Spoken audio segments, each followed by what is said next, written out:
वैदेशिक शास्त्र। I am Lisha Thakur और आज की वीडियो में हम कंप्लीट करने जा रहे हैं हमारा जो चैप्टर है, फर्स्ट चैप्टर ऑफ इकोनॉमिक्स। हमने जो पढ़ा डेवलपमेंट, विकास। डेवलपमेंट के बारे में हमने बहुत कुछ जान चुके हैं अभी तक। इंडिविजुअल का डेवलपमेंट, एक देश का डेवलपमेंट, कंपैरिजन कैसे करते हैं हम देशों के बीच में, स्टेट्स के बीच में, कंट्रीज के बीच में, सिटीज़ के बीच में, इवन इंडिविजुअल्स हमारे नेबर के बीच में भी हम कंपैरिजन करते हैं कि हम ज़्यादा डेवलप्ड है कि वो। ठीक है, तो हम पूरा कंपैरिजन कैसे करते हैं वो हमने जाना देशों का। अब देखिए, डेवलपमेंट इम्पॉर्टेंट है, ये हम बहुत अच्छी तरीके से जान चुके हैं, ये हम सभी को पता है। लेकिन डेवलपमेंट करने में एक और बहुत इम्पॉर्टेंट चीज़ होती है जो है सस्टेनेबिलिटी। डेवलपमेंट इस तरीके से किया जाए, बेसिकली इसका मतलब होता है कि जो हमारे जो फ्यूचर है, फ्यूचर जनरेशन्स हैं, उनके लिए भी रिसोर्सेज हम बचा के रखें। हम ऐसे नहीं यूज़ कर दें सारे के सारे रिसोर्सेज को कि वो हम सारे के सारे या तो डिस्ट्रॉय ही कर दें या तो ख़त्म ही कर दें, सारे एक्सट्रैक्ट कर करके। And if we do that ना, तो जो डेवलपमेंट है दैट डजंट लास्ट, उस डेवलपमेंट का कोई मतलब ही नहीं रहेगा फिर, क्योंकि सेंचुरीज बाद अगर अर्थ ही नहीं बचेगी, हमने इतना डिस्ट्रॉय कर दिया, तो फिर वो development is not a positive development. Positive way में डेवलपमेंट कैसे होता है? Through sustainability. जब हम माइंड का यूज़ करते हैं, हमारे जो ब्रेन सेल्स हैं हमारे छोटे छोटे, उनका यूज़ करते हैं हम, और हम ऐसी तरीके से चीज़ों को प्लान करते हैं, ऐसी तरीके से एग्जीक्यूट करते हैं कि हम ऐसा नहीं समझें कि ये रिसोर्सेज तो हमको बस मिल गए हैं और ये बस रिसोर्सेज हमारे हैं। ठीक है, ऐसे एक प्रोवर्ब भी है, बेसिकली उसका मतलब ये होता है कि हमको ऐसा नहीं सोचना चाहिए जो हमको रिसोर्सेज मिले हैं वो हमको हमारे एंसेस्टर्स से मिल गए हैं। हमको ऐसा सोचना चाहिए कि हमने उसको किराए पे लिया है, हमने उसको लिया है उधार पर उनसे जो फ्यूचर जनरेशन्स हैं। क्योंकि हम क्या करते हैं, हमको कोई चीज़ मिल जाती है ना, तो हमको उसकी कदर नहीं होती है। अगर आपको कोई फ़ोन अभी मिला हुआ है, कोई पर्टिकुलर मॉडल, आपको वो नहीं पसंद होगा। आपको जो नहीं मिला है ना, आपको वो पसंद होगा। अभी जो स्टेज पे आप लाइफ के हैं, स्टूडेंट्स हैं, तो आपको वो नहीं पसंद है। आपको लगता है कि हम जल्दी से बड़े हो जाएं, जल्दी से लाइफ आगे बढ़े, हमको वो पसंद है। अगर आप अपने किसी फ्रेंड से कोई बुक मांगते हैं तो वो उधार की चीज़ है, तो आप उसको वो अच्छी कंडीशन में वापस करने की कोशिश करेंगे। लेकिन खुद की बुक्स पे हम क्या करते हैं, ड्राइंग भी कर देंगे, वो एनसीईआरटी के कैरेक्टर्स पे मूंछें भी बना देंगे, बाल भी बना देंगे, सब कर देंगे। अपनी चीज़ जिसको हम समझते हैं ना, उसको हम डिस्ट्रॉय करते हैं। बट जिस चीज़ को हम ऐसे उधार समझते हैं ना, उसको हम नहीं कर पाते हैं डिस्ट्रॉय, उसको हम थोड़ा केयरफुली यूज़ करते हैं। ऐसे ही हमको प्लैनेट के बारे में ऐसे सोचना चाहिए। रिसोर्सेज, देखिए आने वाली फ्यूचर जनरेशन्स को भी चाहिए रहेंगे। पेट्रोल हम निकालते जा रहे ख़त्म कर देंगे, फिर फ्यूचर जनरेशन्स क्या करेंगी? तो डेवलपमेंट होना चाहिए। ऐसा नहीं है इस सब बात में कि डेवलपमेंट नहीं हो। डेवलपमेंट हो, 100% हो, बहुत अच्छी तरीके से हो। हम जितने हो सकते हैं उतने डेवलपमेंट की हम कोशिश करते हैं। देश को डेवलप्ड कंट्री बनाने की अभी हम कोशिश कर रहे हैं, अभी हमारी डेवलपिंग कंट्री है, लेकिन उसमें हम सस्टेनेबिलिटी का भी ध्यान रखें। तो इसका सबसे पहला पॉइंट है रिसोर्स मैनेजमेंट। अब नेचर से हमको रिसोर्सेज मिले हैं, कितने सारे रिसोर्सेज मिले हैं, लैंड है, वाटर है, पेट्रोलियम है, कोल है, इतने सारे मिनरल्स हैं, एवरीथिंग। तो using the natural resources wisely, अच्छे से, दिमाग से, to ensure their availability for future generations. ठीक है, sustainable practices include renewable energy use. देखिए, ज़्यादा टफ नहीं होता है। इफ़ वी वांट ना, तो जो चेंजेस को इम्प्लीमेंट करना होता है वो उतना टफ नहीं होता जितना हम सोचते हैं ऑल्टरनेटिव्स, जैसे कि रिन्यूएबल एनर्जी रिसोर्सेज। अगर हाइड्रो इलेक्ट्रिसिटी हम देखें, वाटर एनर्जी जो होती है, विंड एनर्जी हम देखें, विंड मिल से हमको मिलती है, solar energy, solar panels install करते हैं आजकल हर जगह होते हैं। तो उन सब एनर्जी के सोर्सेज को जब हम यूज़ करते हैं तो it is a more sustainable way of development. देखिए, डेवलपमेंट तो तभी भी होगा, ठीक है, डेवलपमेंट तो चाहिए ही, लेकिन वो एक बेटर वे में होगा, एक मोर पॉजिटिव लाइट में होगा। ओके, वाटर कंजर्वेशन हमने बात करी थी ना।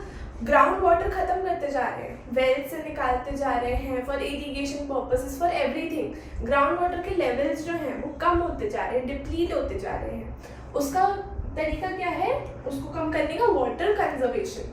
उसके भी बहुत सारे तरीके होते हैं, हमने सब छोटी क्लासेस में पढ़ के आए हम। Rain water harvesting and everything, okay. And responsible waste management, इससे क्या होगा, पोल्यूशन कम होगा। जब पोल्यूशन कम होगा तो जो अर्थ की कैपेसिटी है ना टू रिन्यू वो बेटर हो जाती है, एंड पोल्यूशन हमको कम रखना है। नेक्स्ट इज एनवायरनमेंट प्रोटेक्शन, ठीक है, हमको एनवायरनमेंट को हमारे प्रोटेक्ट करके रखना है। अभी तक हम क्या कर रहे हैं, प्रोटेक्ट तो कुछ नहीं कर रहे हैं, डिस्ट्रॉय और करे जा रहे हैं। लेकिन प्रोटेक्शन कैसे करते हैं हम एनवायरनमेंट का, by reducing pollution and conserving biodiversity, ठीक है, एड्रेसिंग क्लाइमेट चेंज। कितना बड़ा प्रॉब्लम है क्लाइमेट चेंज हम जान चुके हैं, ठीक है। अब उसको कैसे हम कम कर सकते हैं, हमको पोल्यूशन सबसे पहले कम करना पड़ेगा। हर तरीके से हम पोल्यूट कर रहे हैं पूरी अर्थ को, ठीक है, वाटर को पोल्यूट कर रहे हैं, उसमें डंप कर देते हैं वेस्ट लोग, एयर को पोल्यूशन चल ही रहा है, फैक्ट्रीज में से स्मोक निकलता है, गाड़ियों में से एमिशंस होते हैं एवरीवेयर, ओके। रेन, हर एक चीज़ को हम मतलब लैंड को, सॉइल को, सबको डिस्ट्रॉय करते जा रहे हैं, बट उसको हमको नहीं करना है डिस्ट्रॉय, हमको पोल्यूशन कंट्रोल में रखना है, ठीक है। एंड कंजर्विंग बायोडाइवर्सिटी, अब आपको पता होगा कि जो नेशनल पार्क्स हैं हमारे कंट्री के, उसमें काफ़ी बायोडाइवर्सिटी पाई जाती है। बायोडाइवर्सिटी मतलब काफ़ी टाइप के, काफ़ी स्पीशीज़ के यहाँ पे फ्लोरा और फौना, यानी कि जो हमारे एनिमल्स हैं और प्लांट्स हैं, वो सारे के सारे यहाँ पे हमको मिलते हैं, लेकिन उनकी जो डाइवर्सिटी है वो ख़त्म होती जा रही है। जैसे कि आपने सुना होगा कुछ प्रकार के टाइगर्स हैं वो एक्सटिंक्ट हो रहे हैं, पोलर बियर्स एक्सटिंक्ट हो रहे हैं, मतलब क्या उनकी पूरी की पूरी स्पीशीज़ है वही ख़त्म होती जा रही है। अगर स्पीशीज़ ये वाली ख़त्म हो गई तो हमारे लिविंग पे भी क्वेश्चन आ जाता है। आपको पता होगा कि अगर ह्यूमंस इस प्लैनेट पे नहीं रहे ना तो ये प्लैनेट बहुत अच्छे से वर्क करेगा, कोई किसी भी और स्पीशीज़ को दिक्कत नहीं आएगी। लेकिन अगर एक मॉस्किटो जो है ना, एक मच्छर, अगर उसकी स्पीशीज़ भी ख़त्म हो गई तो साइंस में ऐसे होता है, थ्योरीज हैं एंड एवरीथिंग इज प्रूवन कि जो ह्यूमंस हैं वो भी एग्जिस्ट नहीं कर पाएंगे। अगर एक स्पीशीज़ ऑफ मच्छर मॉस्किटोज वो ख़त्म हो गए तो इतना ज़्यादा जब हम डिपेंडेंट हैं इस धरती पे, इस पृथ्वी पे, इस बायोडाइवर्सिटीज़ पे, हर एक स्पीशीज़ पे, तो हम उसको क्यों ख़त्म करते जा रहे हैं। तो उसका तरीका क्या है, सोल्यूशन क्या है, हम अपने वे पे, अपने एंड पे तो हम ध्यान रखें ही, साथ ही साथ गवर्नमेंट्स यहाँ पे क्या कर सकती हैं, कंट्रीज की policies and practice to reduce carbon emissions, protect forests and manage natural habitats. अब इसमें बहुत प्यारी सी दुनिया की मेरी तो one of the best favourite case studies है। आपको पता है CFCs क्या होते हैं, क्लोरोफ्लोरोकार्बन्स। ये बहुत बड़ा एक रीज़न था क्लोरोफ्लोरोकार्बन्स, जब इसका एमिशन हो रहा था तो लोगों को पता चला, साइंटिस्ट ने पता लगाया जो नॉर्थ पोल में बैठे थे, कि उनने देखा ओजोन लेयर जो है हमारी, जो हमको सन से प्रोटेक्ट करती है ना, वो लेयर डिप्लीट होती जा रही है। वो तो पता ही हमको, लेकिन उस साइंटिस्ट को क्या दिखा कि बहुत तेज़ी से डिप्लीट हो रही है। इतना हमने कैलकुलेट नहीं किया था, और अगर स्पीड से डिप्लीट हुई तो 50 साल में ही ख़त्म हो जाएगी, ऐसे प्रेडिक्शंस हुए थे। एंड इसके बाद पूरे के पूरे ग्लोब की यहाँ पे हंड्रेड्स ऑफ कंट्रीज साथ में बैठी थी, और उन लोगों ने यूनेस्को के साथ, यूनिसेफ के साथ ये सारी की सारी चीज़ें डिस्कस करी। एंड दुनिया में बहुत कम होता है कि इतनी सारी कंट्रीज इस बात के लिए, एक बात के लिए एग्री करें और कोई आपस में लड़ाई नहीं करें और इतनी जल्दी डिसीजन पे आ जाएं। But all of those countries combined, India भी था उसमें, उन लोगों ने डिसाइड किया कि क्लोरोफ्लोरोकार्बन्स को पूरी तरीके से बैन कर दिया जाए। और आज की डेट में क्लोरोफ्लोरोकार्बन्स बैंड है, कोई भी प्रोडक्ट उनको यूज़ नहीं कर सकता है। एंड ये इतना बड़ा स्टेप था क्लाइमेट चेंज के अगेंस्ट। ये सब कैसे पॉसिबल हो पाया, पूरी गवर्नमेंट साथ में आ पाई। क्यों? क्योंकि हमारी कंट्री से ज़्यादा, हमारे देश से ज़्यादा, हमारे कॉन्टिनेंट से ज़्यादा हम इस अर्थ के रेसिडेंट हैं, हम अर्थ के सिटीजन हैं। तो जब हम उस चीज़ को, बड़ी पिक्चर को साथ में देखते हैं ना, हम भी और गवर्नमेंट्स भी, तो सल्यूशंस निकल आते हैं। ओके, ठीक है। नेक्स्ट हमारा पॉइंट है इकोनॉमिक स्टेबिलिटी। ठीक है, तो अब हमको क्या इंश्योर करना है क्लाइमेट के साथ साथ, इकोनॉमी की भी स्टेबिलिटी इंश्योर करनी है, ensuring long term economic growth without depleting the resources. Economy stable हो, इकोनॉमी ग्रो करे, all of that is important. साथ ही साथ हम रिसोर्सेज का भी ध्यान रख के चले, ठीक है। ऐसा नहीं करें कि सारा का सारा पेट्रोल आज ही निकाल दिया, सारा का सारा आज ही बेच दिया ताकि आगे के लिए हमारी लैंड में कुछ बचे ही नहीं, ठीक है। ऐसा नहीं करना है। Developing industries and practices that can continue to grow and provide jobs without harming the environment. ऐसी इंडस्ट्रीज को लाने की ज़रूरत है जिनमें रिसोर्सेज या तो नहीं यूज़ हो या तो कम से कम यूज़ हो, और एटलीस्ट ऐसे रिसोर्सेज यूज़ हो जो थोड़े रिन्यूएबल सोर्सेज ऑफ एनर्जी हो। ओके, ऐसी इंडस्ट्रीज में जब ग्रोथ मिलेगी, ऐसी इंडस्ट्रीज जब ग्रो करेंगी, ऐसी इंडस्ट्रीज जब जॉब्स जनरेट करेंगी, देन होगी इकोनॉमिक स्टेबिलिटी के साथ साथ सस्टेनेबल डेवलपमेंट। साथ ही साथ सोशल इक्विटी हमको चाहिए रहेगी, ensuring all segments of society benefit from the development and no group is left behind. ऐसा नहीं होना चाहिए कि एक particular section of society top पे बैठा है, बहुत ज़्यादा उनके पास रिसोर्सेज है, बहुत ही ज़्यादा उनके पास हर एक चीज़ में इकोनॉमिक पावर है, एंड एक सेक्शन है जिसके पास कुछ भी नहीं है। ऐसा अनइक्वालिटी इतनी नहीं होनी चाहिए। थोड़ी सोसाइटी में इक्विटी लाने की कोशिश करनी चाहिए, और साथ ही साथ में इंक्लूसिव पॉलिसीज होनी चाहिए that promote equal opportunities and fair distribution of benefits and resources, ताकि जो पुअर सेक्शन ऑफ सोसाइटी है, सस्टेनेबल डेवलपमेंट हमको रिसोर्सेज जो हैं वो ऐसे देने हैं सबको ताकि सबके यूज़ में आए, ठीक है। अब कोई इंसान है कि उसके पास 10 कुएं खुदे हुए हैं पानी के, मान लीजिए पानी की हम बात करते हैं। अब पानी उसके पास इतना सारा है, अब वो पूरा तो पी नहीं सकता ना, लेकिन यहाँ पे एक इंसान है जिसके पास एक गिलास पानी भी नहीं है, अगर उसको वो मिल जाए तो वो इंसान जिंदा रह लेगा। एग्जाम्पल के तौर पर हम बात कर रहे हैं, बट दुनिया में ऐसा होता है कि वो जो अमीर सा इंसान है उसके पास कुएं के कुएं खुदे पड़े हैं, वो उसका भी एक गिलास छीन लेता है। दैट्स वेरी अनफेयर, एंड ऐसा नहीं होना चाहिए। हमको रिसोर्सेज को ऐसे डिवाइड करना है ताकि कोई भी एक्सप्लॉइट नहीं करे resources, at the same time जिसको उन रिसोर्सेज की उस टाइम ज़रूरत है उनको वो रिसोर्सेज उस टाइम मिल पाए। ओके, तो that is positive sustainable development. Okay, using renewable energy resources like solar and wind instead of relying solely on fossil fuels। Example से हम कैसे यूज़ कर सकते हैं सस्टेनेबल डेवलपमेंट को, तो हमको यूज़ करने solar energy, wind energy, air energy instead of burning the fossil fuels. उससे पोल्यूशन भी होता है और ख़त्म भी हो जाएंगे एक पॉइंट के बाद। Promoting practices like recycling, water conservation and sustainable agriculture. Agriculture भी सस्टेनेबली करना है। हमने सीखा है पहले एग्रीकल्चर में कितने ज़्यादा केमिकल्स, पेस्टिसाइड्स, फर्टिलाइजर्स, इरिगेशन, बहुत कुछ यूज़ होता है, बट अगर हम उसको सस्टेनेबली करने लग गए ना तो हमारे रिसोर्सेज जो है वो बेटर तरीके से यूज़ होंगे। वाटर कंजर्वेशन हमको करना है, रिसाइकिल करना है। ओके, हमको रिसाइकिल करनी है चीज़ों को जो हमको पता है कि हम उसको यूज़ कर सकते हैं अगेन, तभी भी हम क्या करते हैं, वी बाय अनदर थिंग, ठीक है। हम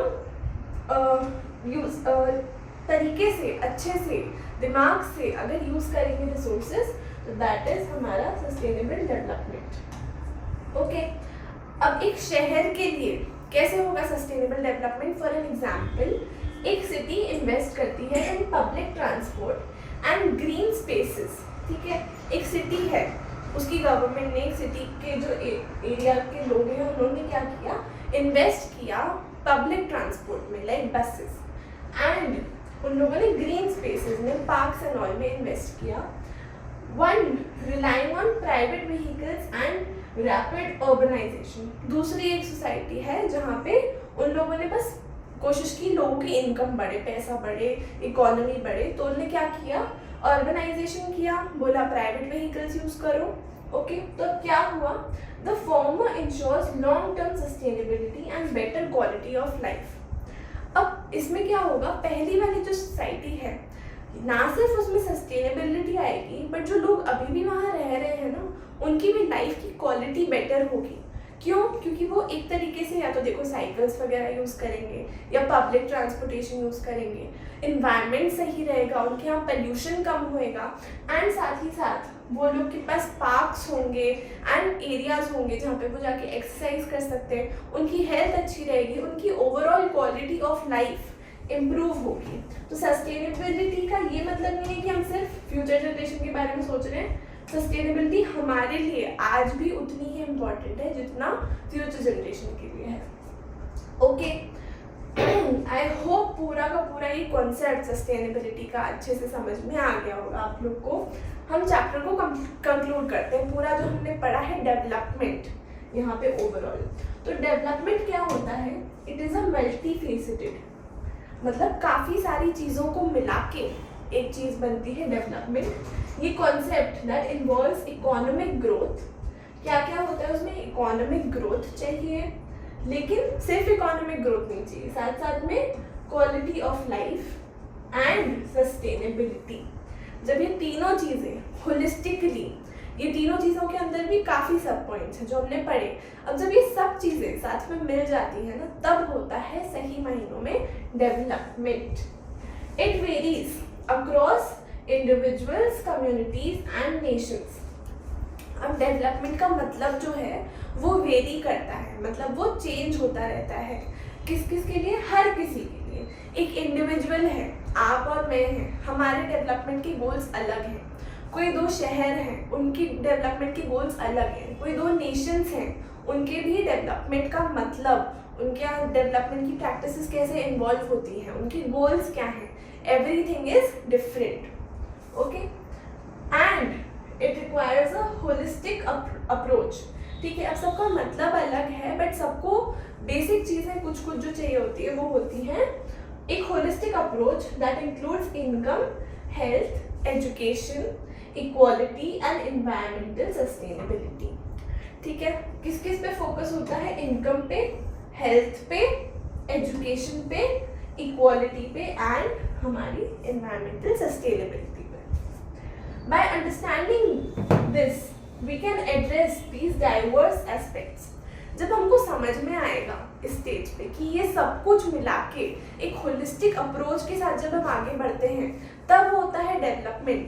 तभी जब हमको एक बार समझ में आ गया, then only we can implement. अगर हमको पता ही नहीं होगा कि डेवलपमेंट का मतलब ये भी होता है, अगर हमको लगेगा सिर्फ पैसा होता है या सिर्फ ये चीज़ होती है, then how can we holistically develop? तो ये जब सारी की सारी चीज़ें हमको समझ आ जाती हैं, तब हम अच्छे से डेवलपमेंट कर पाते हैं। We can achieve comprehensive and inclusive development. एक ओवरऑल इंक्लूसिव डेवलपमेंट तब हम कर पाते हैं। ओके, थोड़े हमारे जो टफ वर्ड्स थे हमने इस चैप्टर में न्यू सीखे, वो एक बार डिस्कस कर लेते हैं हम फटाफट से। क्या थे? सबसे पहला है ग्रॉस डोमेस्टिक प्रोडक्ट, जीडीपी। क्या होता है? The total value of goods and services produced within a country in a given period। अब ये given period जो है वो जनरली एक साल का होता है। कंट्री एक साल की अपनी जीडीपी जो है वो निकालती है, दैट इज उनकी इनकम कितनी है, कितने अमाउंट ऑफ मनी के यहाँ पे गुड्स और सर्विसेज का यहाँ पे प्रोडक्शन हुआ है। ओके, पर कैपिटा इनकम हमने सीखा था, क्या होती है? द एवरेज इनकम अर्न्ड पर person in a given area in a specified year. एक देश में एक साल के अंदर एवरेज इनकम क्या है, एक एवरेज पर्सन कितने पैसे कमाता है, कैसे निकालते हैं हम? पूरे देश की जीडीपी पहले निकालते हैं, फिर पूरे देश की पॉपुलेशन पता करते हैं। जब हम डिवाइड कर देते हैं जीडीपी को बाय पॉपुलेशन, तो हमारे पास एवरेज इनकम आ जाती है, यानी कि per capita income. Okay, human development index क्या होता है? HDI। It is a composite statistic of life expectancy, education and per capita income indicators used to mark countries into 4 tiers of human development.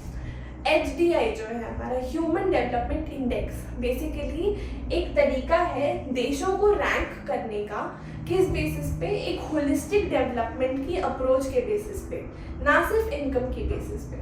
तो उसमें क्या क्या include करते हैं हम? एजुकेशन, लाइफ एक्सपेक्टेंसी और पर कैपिटा इनकम जैसे इंडिकेटर्स। जब हम इन सबको कंबाइन करते हैं एंड फिर हम देशों को रैंक करते हैं कि कौन सा देश इन सब होलिस्टिक एरियाज में किस तरीके से प्रोग्रेस कर रहा है।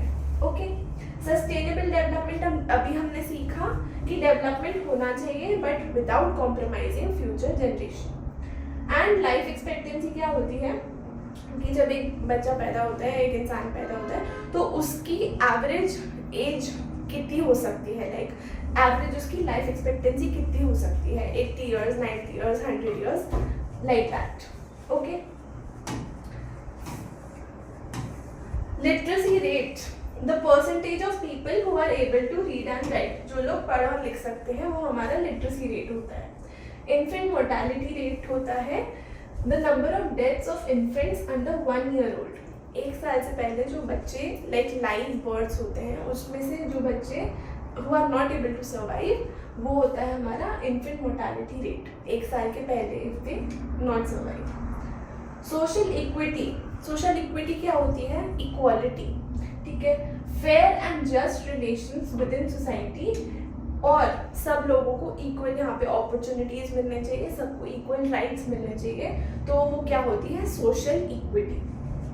रिन्यूएबल एनर्जी क्या होती है, ऐसे एनर्जी के रिसोर्सेज जो रिन्यू कर सकते हैं हम, जैसे कि सन हो गया, सन की एनर्जी मिलती है हमको, सोलर एनर्जी होती है, वो कभी खत्म नहीं होने वाली है, like that. Okay, and last हमारा है public facilities. Okay, public facilities क्या होती हैं, the services provided by the government to enhance the quality of life of citizens. ठीक है, जैसे कि पब्लिक ट्रांसपोर्टेशन हो गया, ट्रेन्स होती हैं, बसेस होती हैं, गवर्नमेंट जो स्कूल्स कॉलेजेस चलाती हैं, all of these are hospitals, transportation, ये सारी होती हैं पब्लिक फैसिलिटीज।